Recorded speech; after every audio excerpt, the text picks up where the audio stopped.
that today's video will be part one of my videos about IEPs.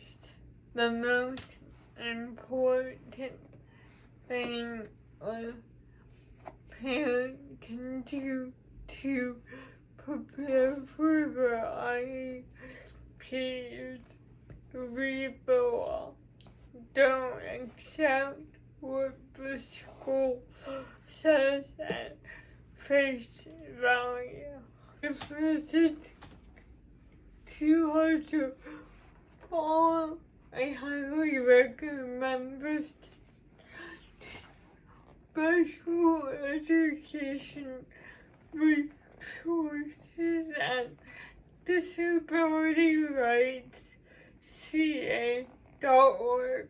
The person involved in inclusion, remember the law says the first choice is a homeschool in a regular classroom with all the support necessary. This could mean an aid, a behavioral plan, or an inclusion facilitator. For me, this meant an aid and a computer starting at the age of 4. By 3rd grade, I needed large print types books since my movements make me lose my voice easily when reading. Teachers thought I had a reading disability. It took a friend to ask how I kept my voice when reading with all my movements to solve the problem. Ever since elementary school, I attended my IEPs. The memories of my parents, teachers, and therapists sitting in a big room discussing me are a bit hazy. My parents were usually upset and yelling at one of the attendees. I didn't stay very long in 1st, 2nd, or 3rd grade. I understood the meeting was about me and the support I needed in school. The actual words spoken by adults went over my head and it was boring. My parents stressed the importance of my presence despite its brevity. They knew exposing me to this environment would increase my comfortability. My vocational goal was always assertiveness. It's the most important skill to possess. By 4th grade, I became accustomed to flow, and I stayed for a few hours. I probably realized this was an excuse to escape the classroom, which became extremely appealing. My parents encouraged me to ask questions. At my fourth grade IEP, we were discussing what should happen in fifth grade to prepare me for my transition to middle school. I had a desktop computer since I was 4 years old.